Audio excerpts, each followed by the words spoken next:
함께 읽으실 하나님의 말씀은 출애굽기 3장 1절에서 10절입니다. 모세가 그의 장인 미디안 제사장 이드로의 양떼를 치더니 그 떼를 광야 서쪽으로 인도하여 하나님의 산 호렙에 이르매 여호와의 사자가 떨기나무 가운데로부터 나오는 불꽃 안에서 그에게 나타나시니라. 그가 보니 떨기나무에 불이 붙었으나 그 떨기나무가 사라지지 아니하는지라. 이에 모세가 이르되 내가 돌이켜 가서 이 큰 광경을 보리라. 떨기나무가 어찌하여 타지 아니하는고 하니 그때 여호와께서 그가 보려고 돌이켜 오는 것을 보신지라. 하나님이 떨기나무 가운데서 그를 불러 이르시되 모세야 모세야 하시매 그가 이르되 내가 여기 있나이다. 하나님이 이르시되 이리로 가까이 오지 말라. 내가 선 곳은 거룩한 땅이니 내 발에서 신을 벗으라. 또 이르시되 나는 내 조상의 하나님이니 아브라함의 하나님, 이삭의 하나님, 야곱의 하나님이니라. 모세가 하나님 배웁기를 두려워하여 얼굴을 가리매 여호와께서 이르시되 내가 애굽에 있는 내 백성의 고통을 분명히 보고 그들이 그들의 감독자로 말미암아 부르짖음을 듣고 그 근심을 알고 내가 내려가서 그들을 애굽인의 손에서 건져내고 그들을 그 땅에서 인도하여 아름답고 광대한 땅, 젖과 꿀이 흐르는 땅, 곧 가나안 족속, 헷 족속, 아모리 족속, 브리스 족속, 히위 족속, 여부수 족속의 지방에 데려가려 하노라.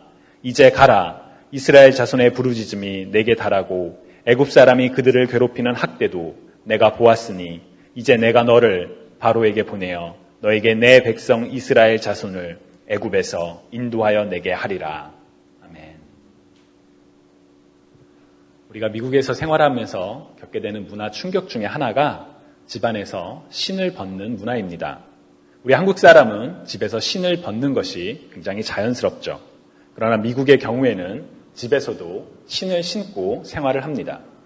내 집에서는 그냥 익숙한 대로 신을 벗고 생활하니까 별로 문제가 없는데 미국인이 집에 오는 경우 종종 불편한 상황이 발생하기도 합니다. 문화적인 차이를 존중하며 신발을 벗고 들어오는 사람이 있는 반면 어떤 경우에는 신을 신고 그대로 들어오는 경우가 있기 때문입니다. 그런데 왜 이런 문화적 차이가 생기는 것일까요?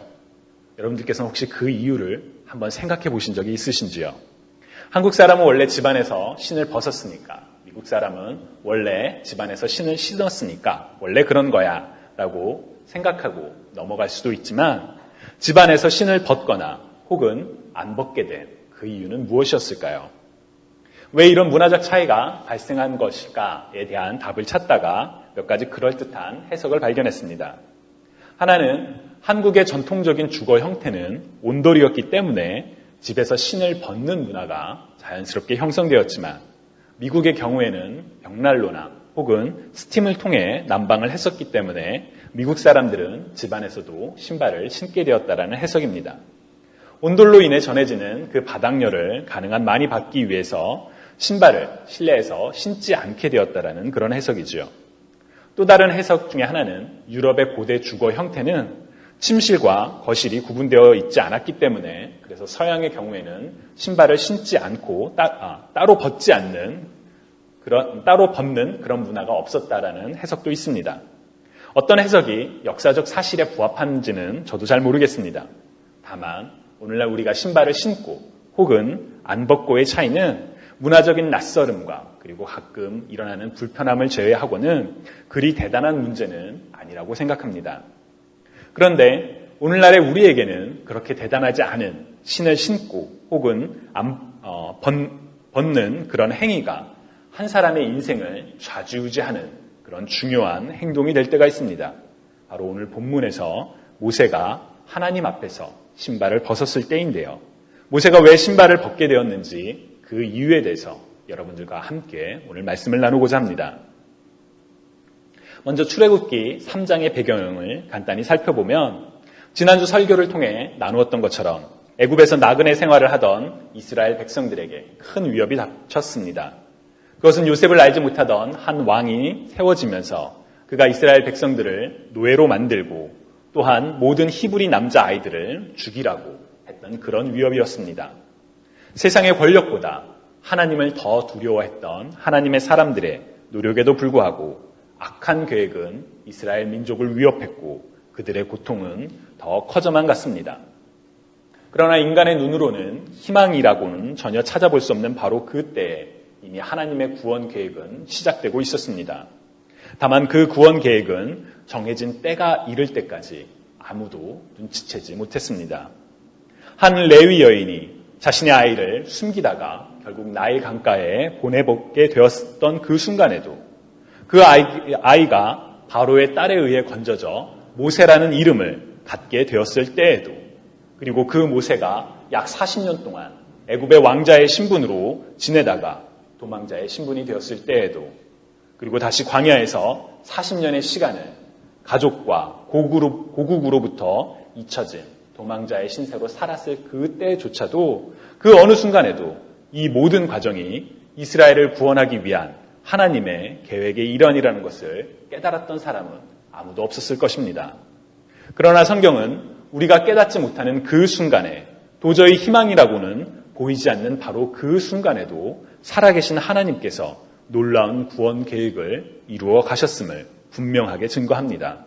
그 놀라운 구원 계획이 가시적으로 드러나는 순간이 바로 오늘 우리가 읽은 출애굽기 3장의 이야기입니다. 오늘 우리가 읽은 것처럼 하나님께서는 모세를 부르셨습니다. 하나님께서는 모세에게 애굽에 있는 하나님의 백성들이 처한 고통과 그들의 절규, 그 근심을 안다고, 보았다고 말씀하셨습니다. 우리의 고통과 신음, 상황을 아시는 하나님께서 이제 그들을 먼 옛날 그들의 조상 아브라함에게 약속했던 바로 그 땅, 가나안 땅으로 인도할 것이라고 그리고 그 놀라운 구원 계획의 실행자로 모세를 택하셨다고 그러니 너는 이제 가라고 말씀하셨습니다. 그런데 그 첫 부르심의 시작은 명령이었습니다. 바로 오늘 본문 5절에 기록된 것처럼 이리로 가까이 오지 말라. 내가 선 곳은 거룩한 땅이니 내 발에서 신을 벗으라는 명령이었습니다. 여기에는 두 가지 명령이 담겨 있죠. 하나는 부정적인 명령과 하나는 긍정적인 명령입니다. 첫 번째 나오는 부정적인 명령은 이리로 가까이 오지 말라는 명령이었고 다른 하나는 내 발에서 신을 벗으라는 명령이었습니다. 모세가 이 두 가지 명령을 지켰는지 성경은 구체적으로 이야기하지는 않습니다. 그러나 6절에서 보는 것처럼 그가 하나님을 두려워하여 얼굴을 가렸다는 점을 고려하면 아마도 모세는 두 가지 명령을 모두 충실하게 지켰을 것입니다. 하나님께로 더 가까이 가지도 않고 그 자리에서 신을 벗었을 것입니다. 그렇다면 모세는 왜 신을 벗었던 것일까요? 가장 직접적인 답은 하나님께서 말씀하셨기 때문입니다.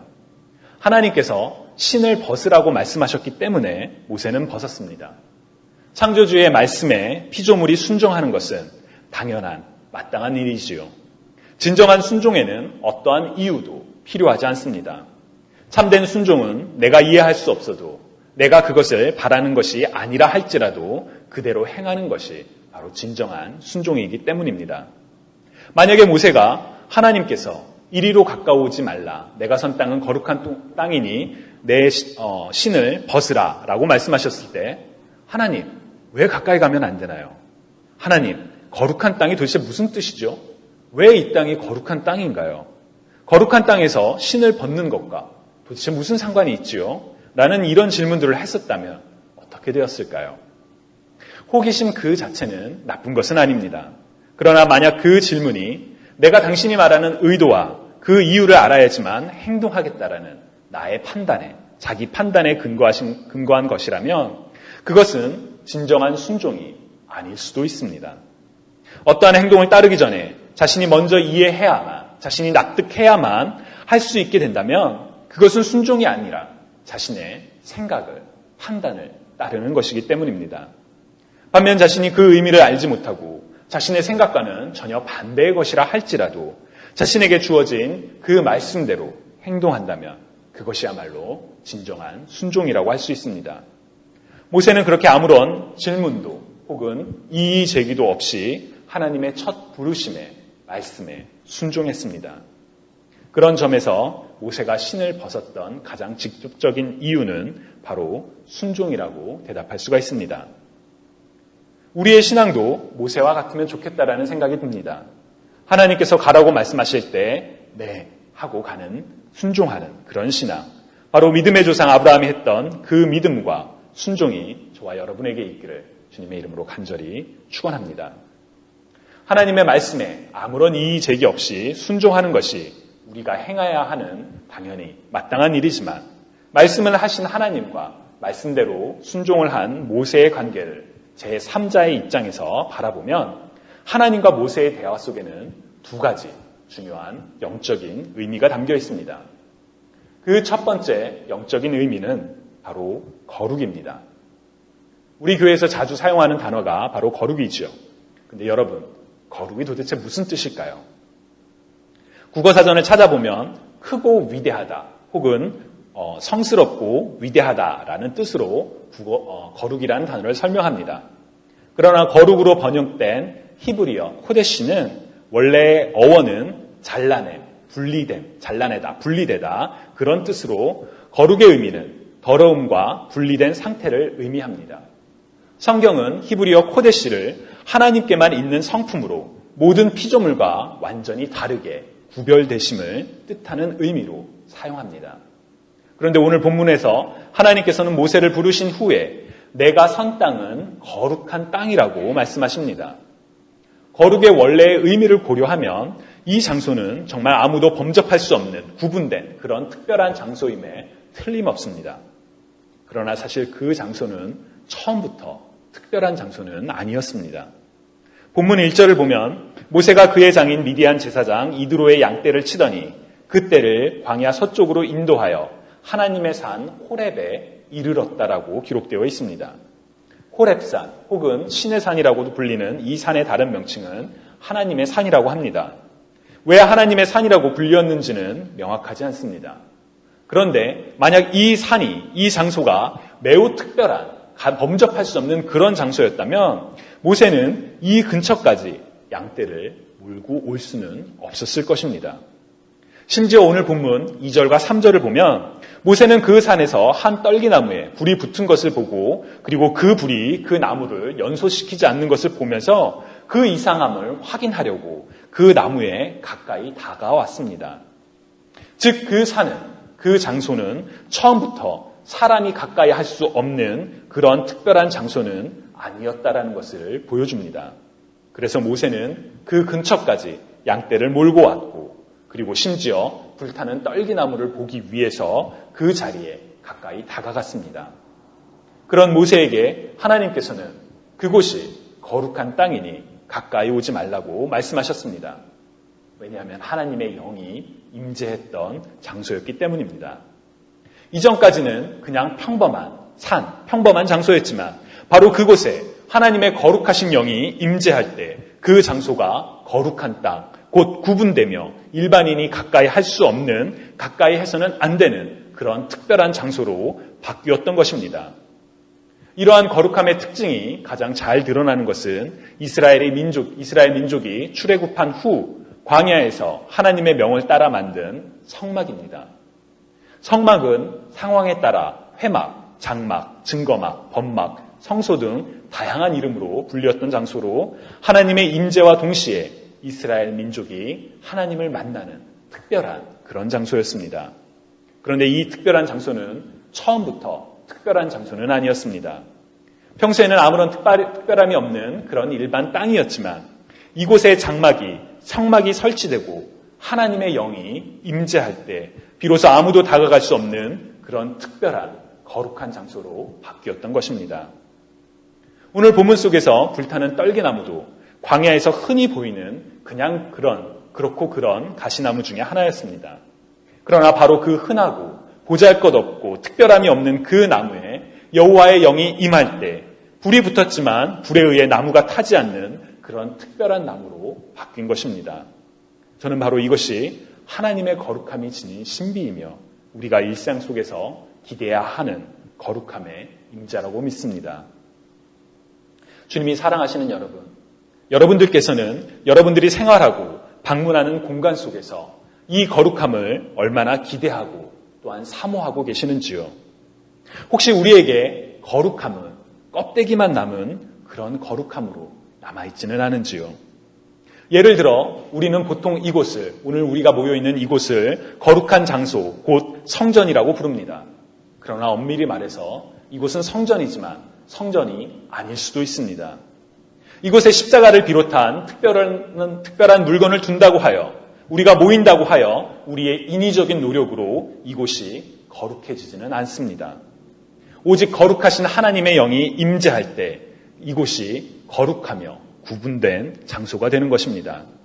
우리가 예배를 드리는 이 공간이 하나님의 영이 임재한 거룩한 공간인지 아니면 그냥 이름만, 무늬만 거룩한 공간인지의 여부는 우리가 이곳에서 하나님께 진리와 영으로 예배 드릴 때, 그리고 그 예배를 거룩하신 하나님께서 받으실 때 비로소 분명히 구분됩니다. 우리가 예배 드리는 이 공간이 하나님의 영이 임재하는 그런 공간이 되기를, 그리고 우리 공동체가 그런 예배를 드리는 공동체가 되기를 간절히 소망합니다. 거룩의 임재를 사모하는 우리의 소망이 주일에만 혹은 이렇게 새벽에만 한정되어서는 안 됩니다.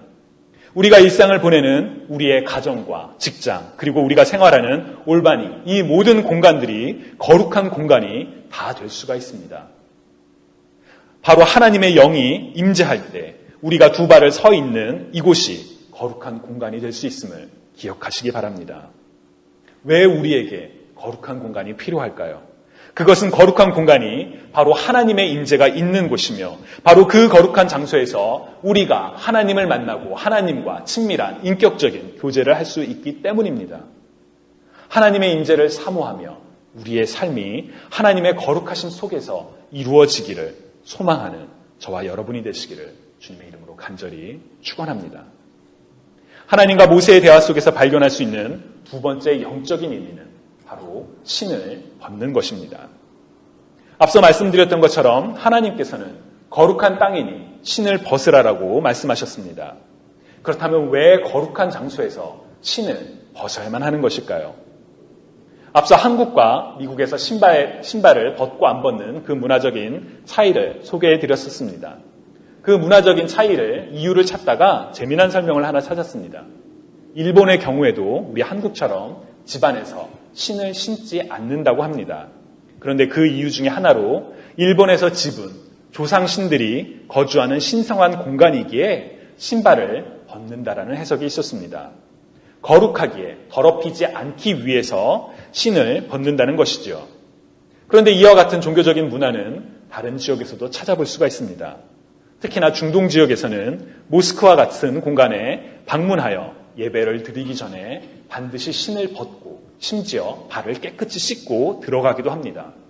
거룩한 장소에 더럽혀진 신발 혹은 더럽혀진 발로 입장해서는 안 된다라는 그런 종교적인 인식 때문입니다.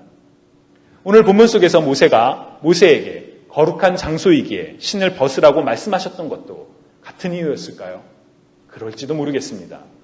그러나 유대 문화에서 신을 벗는다라는 데에는 또 다른 영적인 의미가 하나 더 있습니다. 고대 유대의 문화에서 제물 위에 신발을 올려놓는 것은 그 물건의 주인이 바로 자신에게 있음을 보여주는 상징적인 행위였습니다. 반대로 그 신발을 제거하는 것은 물건의 소유권을, 권리를 포기하는 행동이었다고 합니다. 바로 그 예가 룻기에 등장하죠.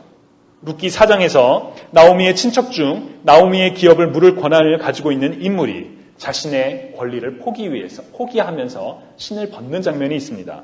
성경은 룻기 4장 7절을 보면 옛날부터 이스라엘에서는 사람들이 물건을 바꾸거나 새로 살 때에 한 사람이 자기 신을 벗어서 다른 사람에게 주는 관습이 있었는데 그것으로 물건을 사고 파는 증거를 삼았습니다. 라고 기록되어 있습니다. 즉 신발 그 자체는 소유권을 상징한다는 것이지요. 모세가 하나님 앞에서 그 거룩하신 땅에서 신을 벗는 것은 이러한 관점에서 접근해 볼 수가 있습니다. 하나님의 거룩한 임재가 있는 곳, 곧 하나님께서 주인 되신 바로 그 자리에 나아갈 때 자신의 소유권을 내려놓고 나아가는 영적인 의미로 볼 수 있다는 것이지요. 혹자는 이집트에서 노예들은 신발을 신지 않았는데 모세가 이 자리에서 신발을 벗음으로써 노예와 같은 상태가 되었다라고 해석을 하기도 합니다. 성경이 명확하게 말하지 않는 부분에 대해서 우리들이 해석을 할 때는 맞을 수도 있고 그렇지 않을 수도 있습니다. 그렇게 우리는 성경을 읽을 때 잘못된 해석을 진실처럼 받아들이지 않도록 주의할 필요가 있습니다.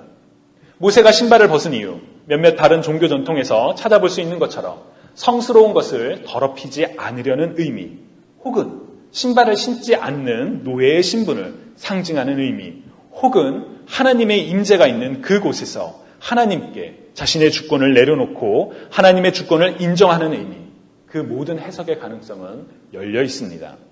그러나 저는 그 많은 해석의 가능성들 중에서도 하나님의 주권을 인정하는 것에, 자신의 소유권을 포기하는 것에 더 초점을 맞추고 싶습니다. 광야에서 신발은 자신의 발을 보호하는 수단이었습니다. 신발을 벗는다라는 것은 그 보호 수단을 해제한다는 것이지요. 모세가 신발을 벗어야 하는 그 장소는 안전한 집은 아니었습니다. 다른 곳과 전혀 차이가 없는 그런 광야의 한 장소였을 뿐입니다. 그러나 그 평범한 장소에 맨발로 있으면 상처를 받을 수도 있는 바로 그 장소에 거룩하신 하나님께서 임재하시며 거룩하신 땅임을 선포하셨습니다. 여전히 위협이 존재하고 다를 바 없는 그 공간이지만 그 공간에서 하나님의 하나님 되심을 인정하며 나의 소유권을, 나를 보호하려는 나의 인위적인 수단을 내려놓을 때 하나님께서 하나님의 일을 성취하십니다. 모세는 그 거룩한 땅에서 신을 벗고 하나님 앞에서 고개를 숙인 채 이스라엘을 향한 놀라운 하나님의 구원 계획을 들었습니다. 하나님의 계획은 이스라엘 민족 전체를 향한 구원이기도 했지만 동시에 도망자로서 살아가던 모세를 회복시키며 하나님과 동행하는 위대한 지도자로 바꾸는 것이기도 했지요. 그 놀라운 시작이 바로 모세가 자기 자신의 주인됨을 벗었을 때, 곧 하나님의 말씀 앞에서 어떠한 의문이나 이의제기 없이 순종하며 자신의 신을 벗었을 때 일어났습니다.